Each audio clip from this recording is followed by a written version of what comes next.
இன்னைக்கு புரட்சித்தலைவி அம்மாவுடைய புரட்சித்தலைவி அம்மாவை பொறுத்தளவில் தமிழ்நாட்டு மக்களுக்காக தமிழ் மக்களுக்காக வாழ்ந்து மறைந்த ஒப்பற்ற தலைவி,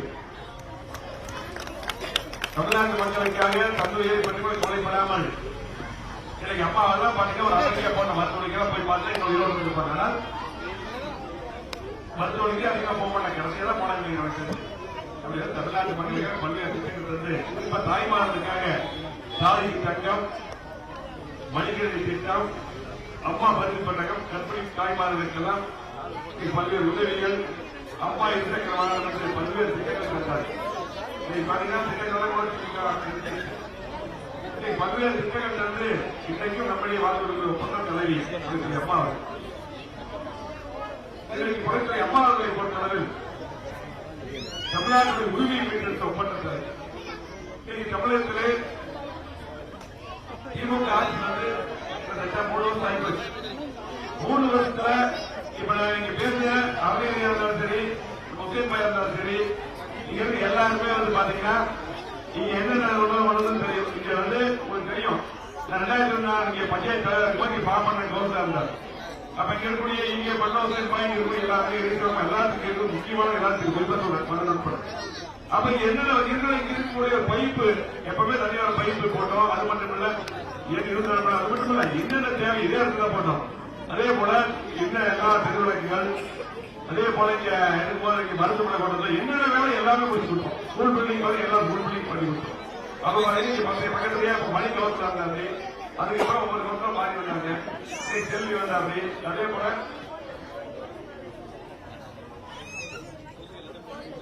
ஆமா குழந்தைகள் அங்கன்வாடி பாத்தீங்கன்னா என்னென்ன தேவை எல்லாமே பண்ணி கொடுத்தோம். மட்டுமல்ல நம்ம தொகுதிக்கும் மிகப்பெரிய நம்ம தொகுதி தனிக்கல்லூரி கொடுத்தோம். வாய்நாடு 6 புதிய கல்லூரி கொடுத்தோம்.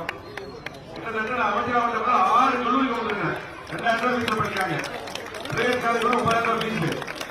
எடப்பாடியார் கேட்டு 6 புதிய கல்லூரி. அரசு மருத்துவமனை மேம்பாடு இளைஞர் சிகிச்சை பண்றோம், சிறுநீர் மாற்று சிகிச்சை பண்றோம். ஸ்மார்ட் சிட்டி குளமெல்லாம் குழந்தை போனா அப்பெல்லாம் போனாலே முகத்தை பொத்திக்க வேணும். அவ்வளவு வாசம் பண்ணி குழந்தையெல்லாம் மேம்படுத்தி கடைசியா நம்ம பகுதி புரிஞ்சு வந்து சேர்த்து வச்சேன். ஆகவே இன்னைக்கு பாத்தீங்கன்னா பாலக்காடு மெயின் ரோடா சரி, பொள்ளாச்சி ரோடா சரி, நீங்க அகலப்படுத்தப்பட்டு சாலை வைக்கப்பட்டு எல்லா பழம் ஆட்டுப்பழ பழம் நம்ம உடனே வந்தா முடிச்சிருப்போம். திமுக ஆட்சியிலிருந்து நம்ம கொண்டு முடியல. இன்னும் 3 வருஷத்துக்கு மேல ஆச்சு முடிவு பண்ணி 3 வருஷம். ஆகவே நம்ம பார்த்து இன்னும் பார்த்து அதிக திட்டம் ஏற்படுத்துவது செய்ய முடியாத திட்டங்களை போல செஞ்சோம். கோவை மாவட்டத்துக்கு என்னென்ன திட்டம் தேவையோ கேட்டது பூரா எடப்பாடியார் கொடுத்தார். ஒரு பெரிய வாய்ப்பு அமைச்சு. ஆகவே இன்னைக்கு 3 வருஷத்துல ஆமா நீங்க வந்து கேம்பஸ் வச்சிருக்கோம், எல்லாமே வச்சிருக்கோம் சொல்லிட்டே இருக்கலாம். 3 வருஷத்துல ஏதாவது திட்டங்கள் கோவை மாவட்டத்துக்கு நெட்டோவை கூட எடப்பாடி நாளை கொண்டு வந்தோம். அறிவியல் அறிவிச்சு 3 கோடி ரூபாய்க்கு ஜெயிக்கா மூலியமா ஜப்பான் கூட்டுறவு மூலமா அப்படியே ஆரம்பட்ட நிதியை ஒதுக்கி எல்லாம் ரெடி பண்ணிட்டோம்.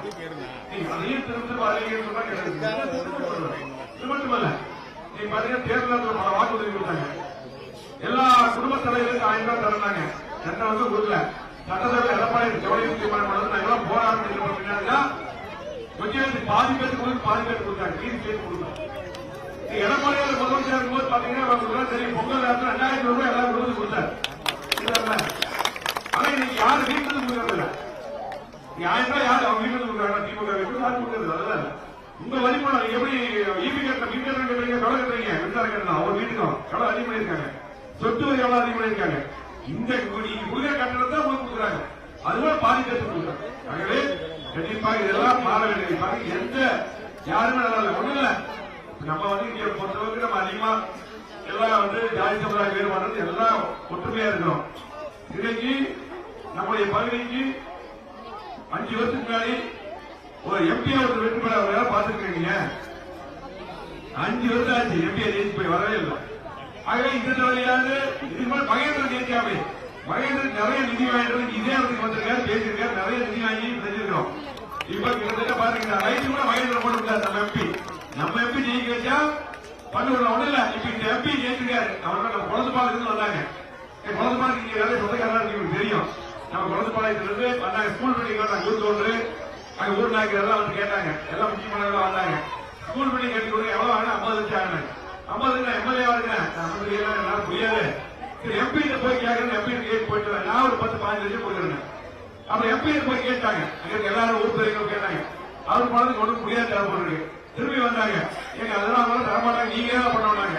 அப்ப அங்கிருந்து உடனே அடிச்ச போன் அடிச்சேன், எடப்பாடி போன் அடிச்சு பேசிட்டு உடனடியாக சிவி சண்முகம் நம்ம ராஜ்யசபா எம்பி கிடைச்சேன்.